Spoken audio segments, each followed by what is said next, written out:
number one is getting the community involved.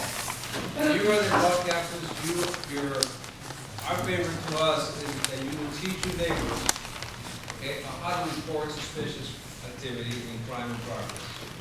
Crime in progress is a 911 call. Suspicious activity, door-to-door salesman, or the knock-knock bandits.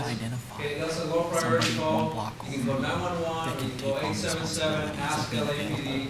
Okay, and when people are really reluctant to call the police because they're afraid of retaliation, remember, you can stay anonymous.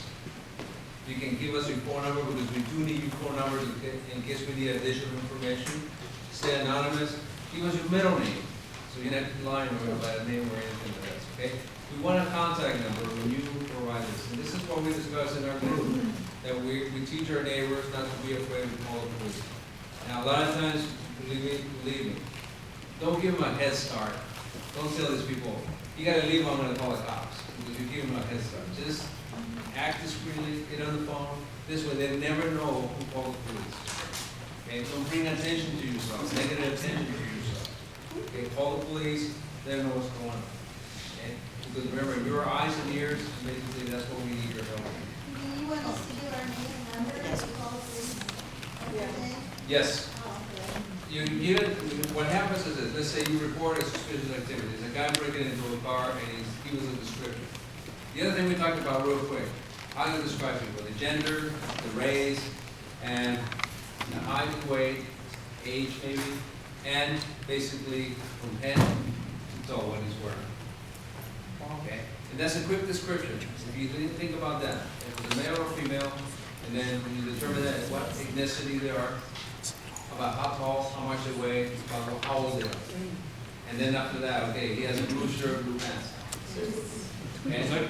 Yes. Just on the 911 thing, we ask that you leave your number because if it's not an emergency call where somebody's being killed, the operator's going to disconnect with you. If you say, somebody's breaking into my neighbor's car, they're going to get the information and then disconnect. So a good officer is going to end up seeing that number and call you and say, hey, do you still see this guy? You know, where's he at now? And you don't have to give your name. You can just give the number and say, you know, I don't want to be contacted only by phone. Because in those cases where it's not life-threatening, the operator will disconnect with you. And, you know, how long does it take to get out of the area? You know, a couple minutes. So it's real important that we have a way of contacting you to get updated information as it's going on. Right? On this anonymous call thing, the reason that we kind of emphasize it is that we have case law that says that we are limited in the action that we can take on an anonymous call. You call because there's somebody standing in front of your house with a gun. He's waving a gun around on the sidewalk in front of your house. Oh, help, help, help. There's somebody in front of the house, purple shirt, red shoes, orange hair, and he's waving a gun around. But I want to be anonymous. We roll up, there it is, purple shirt, red shoes, orange hair, but he doesn't have a gun in his hand. Legally, we do not have enough to search him for the gun because the call was anonymous. If you leave us just your name and phone number, even just your first name and phone number, and say, contact me by phone only, that's all we need. Now we're on legal, safe ground to be able to conduct that search. Well, the concern might be, you know, are these people going to find out who you are? No, they're not going to find out who you are. You know, we can do in the report, the person wanted to remain anonymous, and that's it. You know, to get information regarding the source of a call, you have to go through the subpoena process and that type of thing. But I think in all of our experience, I don't know if anybody's ever known anybody who's been retaliated against. I think it's like a Hollywood hype type of thing, you know? Because I know when people call all the time, I don't want to tell you who I am or whatever. What Officer Cunningham said is exactly right. Because someone's going to, because we all have cell phones now. You know, back years ago when none of us had cell phones, we'd have to wait, have the operator call back. And most guys have cell phones, they're going to pick it up because they want to be as armed with as much information as possible when they get there. So when they get there, as the example that Officer Rice said, so they get up there and they don't pick out the wrong gun. They know which guy possibly has a gun or whatever it might be. Yeah, a couple of things. Councilman Zine's office has discretionary funds, $1,000 reward for graffiti, for public police, and the person gets prosecuted. After he gets prosecuted, it's $1,000 reward.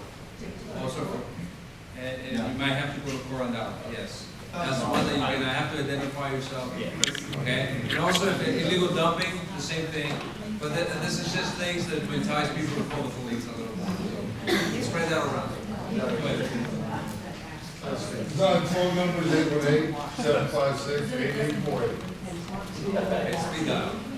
All right, anybody, any of the senior leads, one of the sergeants put their hand?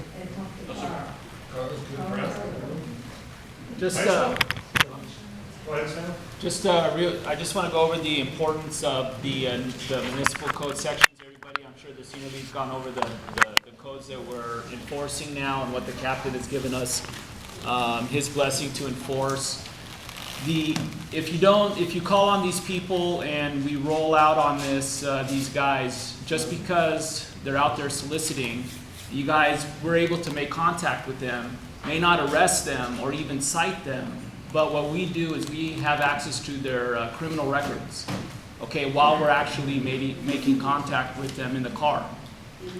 So we're able to identify that person as, hey, this guy's already been arrested for burglary in a different neighborhood. So we let them know that. Now they know not to come to this neighborhood because guess what? These guys know I'm a friggin' burglar. You know what I mean? So it's so important for, to pass on the information, to call on all these solicitors so that we can start identifying these guys. Okay, and letting them know that we know what they're up to. And it is a crime. There is a crime now with municipal code section. They have to carry ID on their person when they're soliciting door to door. The other part of it too, they can't sell magazines. So that's why we're asking, call, and to be honest with you, any door to door that comes to your door, it's definitely a non-emergency call. They're going to dispatch it as it's not non-priority, but it is a call that is a priority now where it wasn't before in the Topanga division. Because we don't know who these people are. We're not going to know who they are until we stop them. So non-emergency, these guys come up to your door every time because we need to get them caught. Because they're just going to keep on doing what they're doing if you guys don't call them. If we don't know who they are, then they keep on doing it. No, it's everywhere. Apartments. Any soliciting in the city of Los Angeles. If I may, that's our big, Topanga there, that's our biggest problem. I used to tell people when someone knocks at your door, you can just go ahead and blow them off. I can no longer say that. Jose had one on McNulty where it was a door knock, then they kicked in the front door. I had one on Fairchild where they door knocked, and then they kicked in the front door, and there was a 16-year-old girl home. And I think Sean there had one too. Where I can no longer say if someone knocks on your door, ignore them. No, do not. Confront them. And when I say confront them, I don't mean open the door with a shotgun or a pistol or a bat. Open the side window, maybe open the peephole to the door and say, hey, I see you're trying to solicit me something. I'm not interested, but thank you very much. So if that suspect or suspects knows that you're home. Follow me? Very important that they think someone is home. Or that you're going to call the police. Hey, I'm calling the police. Just tell them that. Because here's the difference that we have. Excuse me. This is what we have, the difference is. I think everybody knows what the knockdown bandits are. The method of operation is a knock on the door as a pretext to see if you're there or not. Once they're confident that they do not answer the door, they think you're not home. So one of the two things happen. They either kick the front door in, or they go to the rear, kick the door in the back. So people that don't answer the door because I don't want to bother with this guy. Now all of a sudden we have a home invasion robbery. Okay?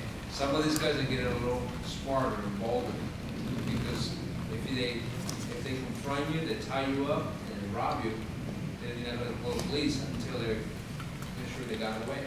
But now they see you, they know that you're going to call the police immediately. So you want to avoid that. And I always tell folks that you don't have to go into the door, open the door, you can talk to the door, look, I'm busy, I'm on the phone, sorry I can't talk to you right now, I gotta go. And then you call us. We encourage you to call us on that. Yes, ma'am. I have a 14-year-old granddaughter that lives with me half the time. And it makes me very, I don't, even though she's old enough to stay by herself, I don't like being by herself for that very reason. I don't know how she should react if she lets someone know that she's there and they figure out that she's there alone. Now we've got another problem. We just got to teach her what to say, My dad's on the phone. Or my dad's in the back room cleaning his guns. He doesn't look I like that one. Yeah. Yeah. Very good. Let me tell you something. Officer Cunningham here, okay? Great outstanding officer. We had a home invasion robbery in Winnetka. Door-to-door salesman selling magazines. Okay? And a smaller lady, stature, opens the door, okay? This guy says, I'm selling magazines, and he was actually selling magazines. And what happens is he figure out that she's by herself, so basically what he did is he attacked her, sexually assaulted her, robbed her in the morning in Winnetka, and in the afternoon, due to his police skills and information that he had, he determined that this guy, they go in groups, and they stay in certain motels. He had enough tips and information that actually the padron was involved in that too. They went out there looking for this guy in Woodland Hills, because that's where the group was congregated at a particular time of the day. And sure enough, they arrested the guy. He was arrested and tried for sexual assault, robbery, and home invasion. And he was part of like a gypsy kind of crew that's going state to state. So the minute they commit a crime, they're off to the next state. So they're not going to get caught in this neighborhood. So that's why it's incumbent on everyone to call police ASAP. Don't wait, just do it. Because like I said, we need to stop these people. If you're afraid to use your voice, answer the door, crank up the TV, grab the remote for your car, whether it's in the garage or in your driveway, and hit the little panic button on your car remote so your car horn goes off and makes a bunch of noise.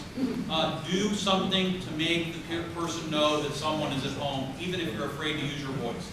You don't have to open the door. You have to somehow acknowledge the door. And I hope everybody has that information. I hope this was productive. Yes, sir. What about ADT policy?